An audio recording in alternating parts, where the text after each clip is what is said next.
Hello, I'm Aldo. Welcome to Plays the Thing, channel where I share my experiences prepping and playing tabletop role playing games. This is the next in my series on the Sentinels of Justice, which is that superhero game that I'm running using the Champions Now rules, which were written by Ron Edwards and published by Hero Games.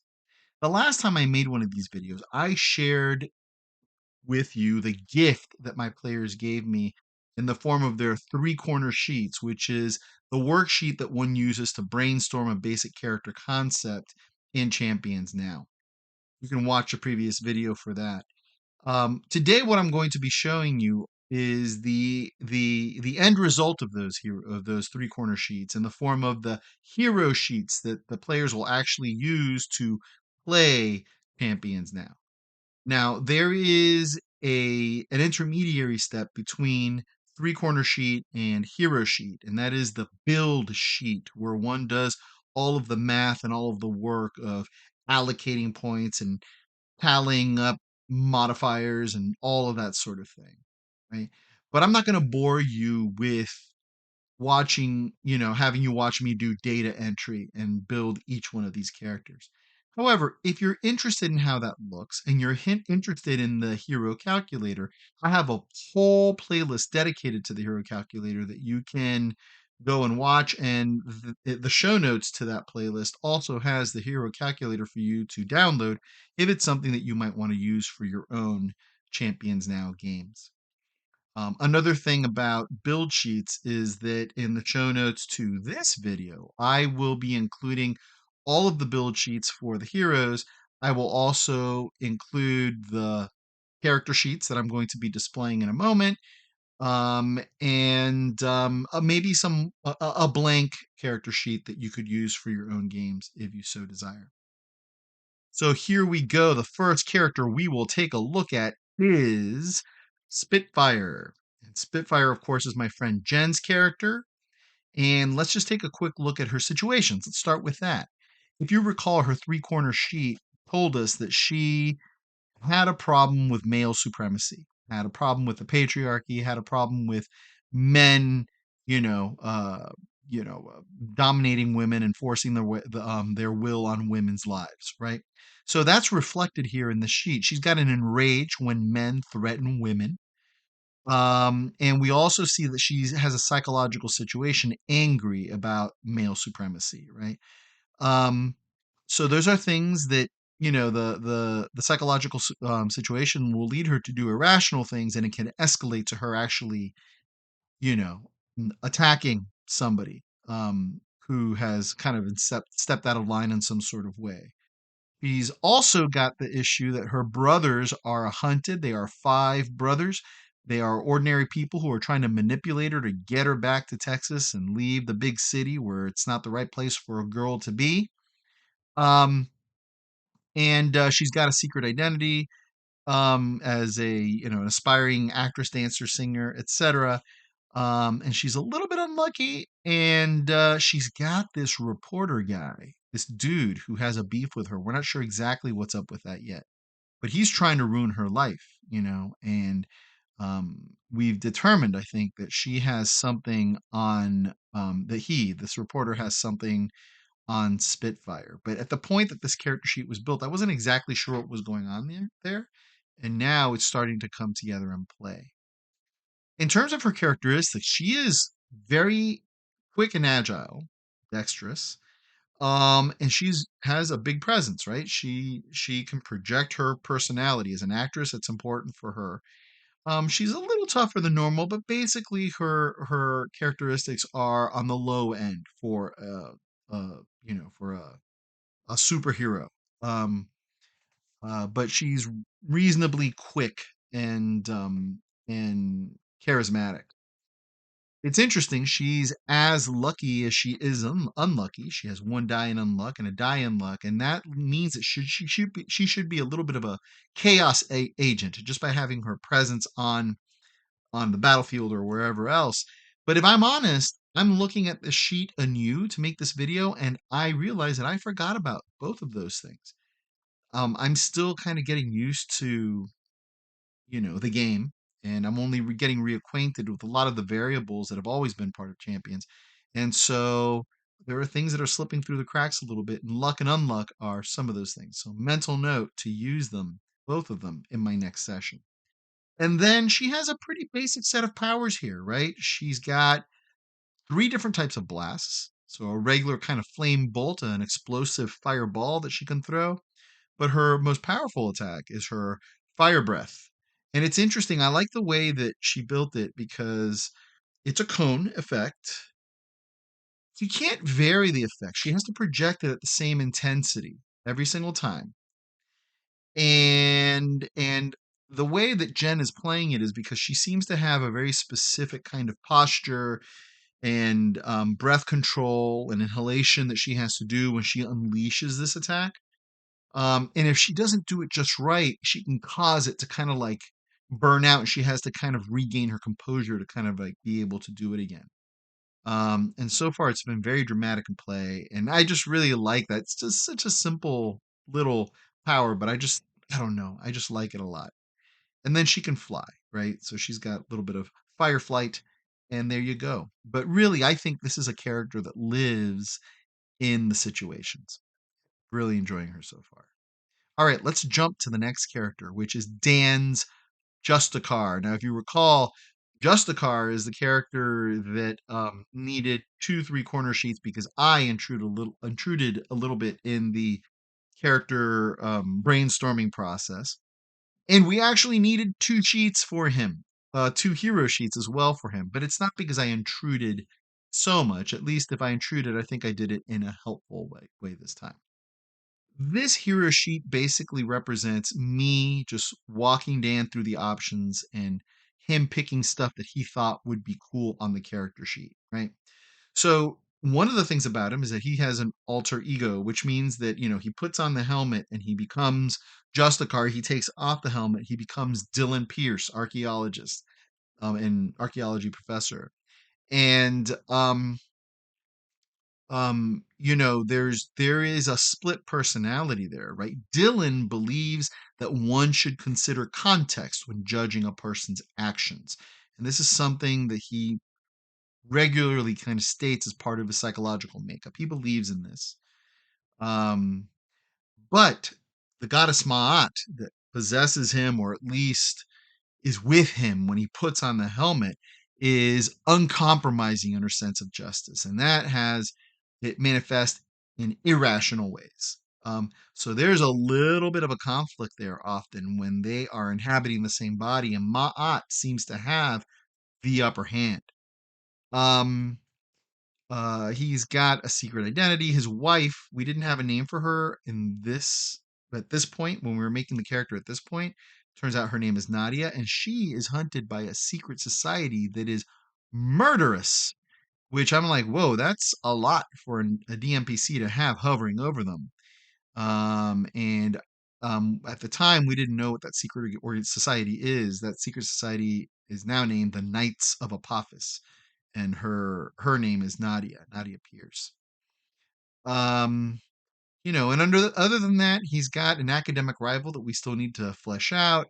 And I actually misunderstood what Dan meant at this point, so we need to really kind of work him out soon. And then he's got a general kind of accent supportive underdogs kind of thing going. Um, which ties into our two statements pretty well. Justicar of all the characters, all the player characters, is probably the most physically impressive, although in this character sheet, we don't see it as much. He's about as tough, physically tough, as Spitfire here. He's about as quick as her, or about as reactive as her, but a little bit less so. Actually, he's significantly less dexterous than she is, and he has a similar speed, so he can act about as often.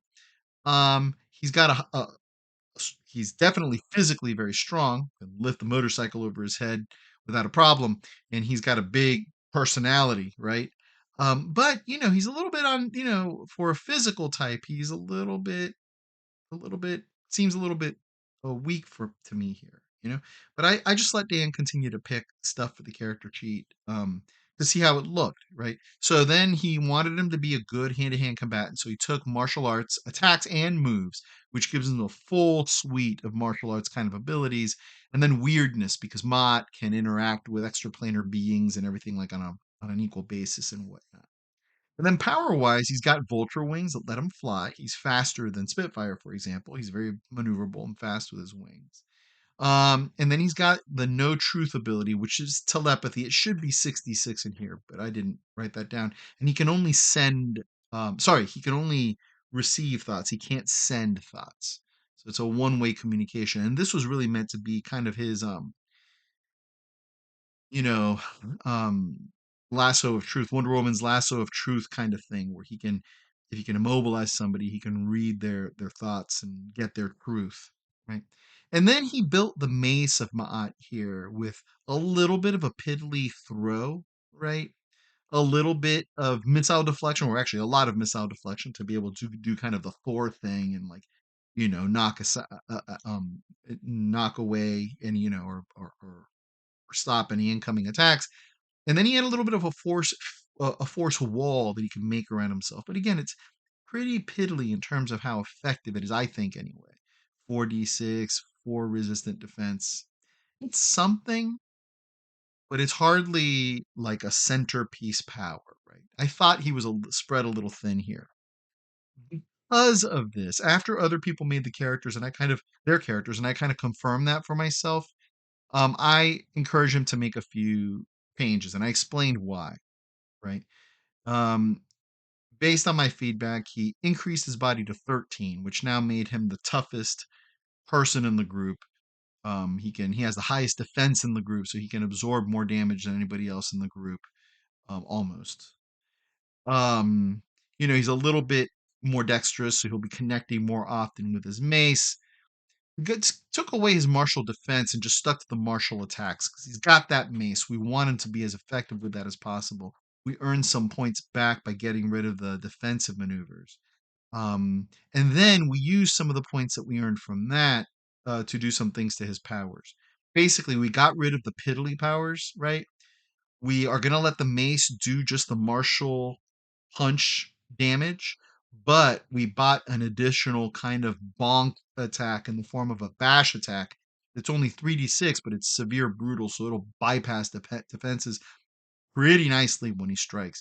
And when I described or explained, I should say, how that worked, he got really excited because he had just been watching the Justice League animated series, and he's like, oh, that's kind of what, like, Hawkwoman's, Mace is kind of like that. It has that extra oomph in that show that's really notable. I'm like, yeah, that's this will do that. So he was happy with that. We kept the missile deflection so he can do the Thor thing. And another way we earn some points back is by uh putting the shutdown uh, limitation on his telepathy, which makes sense. He really has to kind of go into a trance when he does this. He can't just you know be in combat doing the telepathy. He really has to immobilize somebody and then go into a trance and then do that. So I don't know. I thought he worked out quite nicely here. Um, Nice blend of Doctor Fate and Hawkman and Wonder Woman and Thor kind of all came together here. So, if we go on to the third character, we have the Silver Spectre. This is my wife Lauren's character, Helena Geller, reporter for the Daily Eagle. She is she's got a few things going. A lot of them are very mundane-ish, right? Like we've got a DMPC father who's hunted by a slumlord. That's originally something that she thought she would have as a hunted for her, but she decided to have it be a guy who's hunting her father. He's a very principled guy, her father, who goes around kind of fixing things in the neighborhood when bad people are trying to do bad things for other people. Kind of gets them in trouble. She's there to kind of get a spat out of the fire.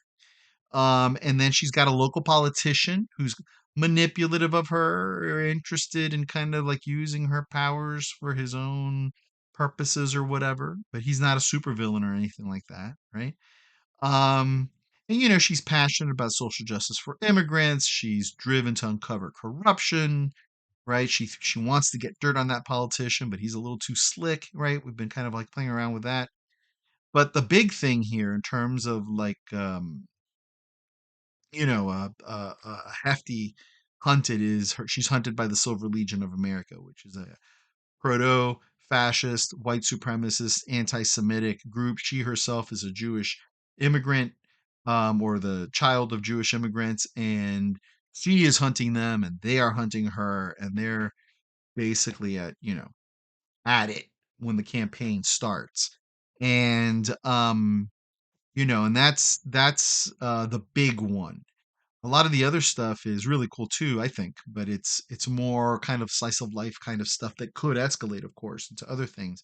But it'll be interesting to take some of those issues a little more naturalistically, I guess, as we kind of move into some of these depression era things. Um, in terms of her characteristics, she is fast. She's about as fast as Spitfire is in terms of her dexterity. She is very quick to react. She's got a high speed, which means that she has a lot of options in combat. Other than that, she's got a reasonable defense. She can absorb a fair amount of damage, but none of it is resistant. Like bullets will really hurt her. She's relatively, you know, trimmed down in terms of like her physical capabilities. But then she's got in her skills, she's got detective work and martial attacks and martial moves and stealth. So she's more fully the martial artist of the group in a lot of ways. And then she's got her time stop powers on top of that, right? So she's got her U stop power, which is an entangle that affects a single target, freezes them in time. She's got an everybody stop power, which is a kind of a bubble effect around her that will freeze everybody around her in time. She's got an everybody stop by go teleportation, which is basically that she freezes time and moves, and to everybody else, it looks like she's moving, either just appearing out of nowhere, or she's like moving like at supersonic speeds or something like that. So it's like a flash of silver, and she's there. And when we played it, we always described that whenever she uses that, everybody around her, maybe to everybody in the city, there's like gray. Uh, Everything goes black and white for just a split second, right? Because she's affecting the area with this power whenever she uses her teleportation. And then she's got the freeze incoming, right? So that she can stop bullets in midair, or she has it on with the usable for others, so she can stop bullets that are going at somebody that's far away from her or something like that, or arrows or whatever it is. She can freeze time for any of these range attacks that are coming in, right? So I really like that power, and it's been fun to see it in play for a number of reasons. Okay. And then finally, we come to Major Shocker, right? Major Shocker, Brett Bolton. And here, we have another DMPC, Dr. Zapp. He's actually the guy who invented and maintains Major Shocker's equipment, and he can get into a little bit of trouble. Dr. Zapp is hunted by kind of a rotating cast of people who are interested in his technology and want to manipulate him in different ways, right? And he's no fool. He's very anti-corporate. Doesn't want people getting in his life, but he's also a little zany and and a little bit maybe sometimes cut some corners or whatever, and that can be interesting. Brett Bolton has a secret identity. He's also wanted by the mob because he's actually gone out and attacked and pushed the mob out of his neighborhood. But there's a power vacuum now that's created. The Lucky Luciano's commission is interested in retaliation, and then there are other folks that are coming into the neighborhood that are don't want this protector to keep them out. So he's hunted by the mob in various different ways. Um, and then he takes actions when innocents are hurt or threatened, but he has a particular sense of obligation to his family and his neighborhood. And as Brett Bolton, he's a guy who walks around the neighborhood and is just like, you know, helping everybody out and caring about people's lives and making the rounds and just being concerned. We should have had something on him where he's just a good egg, right? Like he put on his three-corner sheet. I just like that turn of phrase. Brett is interesting in terms of his physicality. He's physically not the strongest. He's a little bit fast, a little bit strong. He's basically just slightly stronger, but also slightly slower um, than um, than Silver Spectre is. Um, he's got his own skills, detective work, martial attacks, and martial moves. So he's the other martial artist of the group, although she's got the edge on the speed and the movement and all of that, but he's got the skills too. And then he's got a skill level with martial punch, so he knows how to connect with that, with that left hook.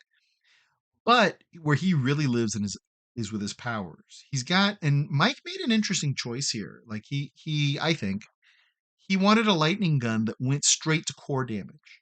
And really the way he said is like, I see him using this lightning gun less on people and more on objects, like to blast a hole through a brick wall or to destroy a car's engine or something like that, right? So Major Shocker is hesitant to use that on just people, right? Then he's got shock gloves that gives him an extra shock effect when he's punching people in combat, right? Flash attack, right? He's got a magnetic pull, so he can pull somebody's gun or something out of their hand, right, with his glove. So telekinesis, only for metal versus metal objects. He's got a magnetic cling, so he can scale metal surfaces, and then he's got a magnetic glide and a magnetic zip. The magnetic glide is a flight power that he can use in combat as he kind of glides off of like metal and wire and things like that in a cityscape, right? So it's almost like an electromagnetic version, I think, of like Spidey's swinging ability, right? In some ways. But then he also had, at this point in his life, he had a magnetic zip, which was the same thing, but could take him, it was expanded scope, so it could take him anywhere in the city in the blink of an eye in a lot of ways. And that changed during play. And it was interesting, I thought, how and why it changed. So we'll talk about that soon enough. But there you have it. Major Shocker. Go backwards. Right? Major Shocker, Silver Spectre, Justicar, and Spitfire. Right. Now, in terms of this art that I've been showing, um, this is all done by the artist Timmy Mianto, who a friend on Facebook put me in touch with him. Timmy Mianto is on Fiverr, and so I've just been commissioning work from him through Fiverr. He did a little bit of art for me, when I was working on the Superverse, and he did a little bit of fill in art for me at the end of that project. And I just loved working with him then, and he's been even more fun to work with now. And so I commissioned him to do pieces for all these characters. It's been a very interactive process. My players provide descriptions and references, and Timmy is great about creating a draft and asking for feedback and being very responsive to the feedback. And in all of these cases, when he arrives at the final design, my players are like, "That's it. That's the guy or that's the gal, right? That's who my hero is." And I've done this for the villains as well. So I have finalized color versions of these characters, but I didn't want to present them here because really at this point the sketch is more appropriate because although these characters are on hero sheets, they're still kind of sketchy. We're going to figure them out when we start playing and stuff is going to happen. I'll tell you right now, like some of these characters, like especially Silver Spectre, she surprised my wife. She surprised me. I think she surprised everybody in terms of like some of her psychological situations. And we might have to make some adjustments on the sheet. We'll probably have that conversation in maybe one or two more sessions, but I think that's probably coming. And yeah, it's just exciting to really let these characters come to life through play and let play happen because of all of these situations that they have on their sheets. That once you start kind of creating what is called the now and then riffing off of the document that is the now, right, to see what's going to happen next and where the evolving situations as they intersect are going to take you next, it's a pretty exciting process. So my next video is likely to be on the now. I'm trying to figure out how to do that because some of what's on the now are GM secrets, and so I might just present the now for the players and keep the now that is for the GM kind of hidden until I can make it visible. And then after we do the now, I think we'll start giving play reports, right? So maybe in 2 weeks we'll see the first of the play reports, and by the end of the month we'll hopefully be caught up to the game. All right. Well, thank you so much for watching. If you stayed to the end, as always, I wish you good health. I wish you good cheer, and I wish you good gaming.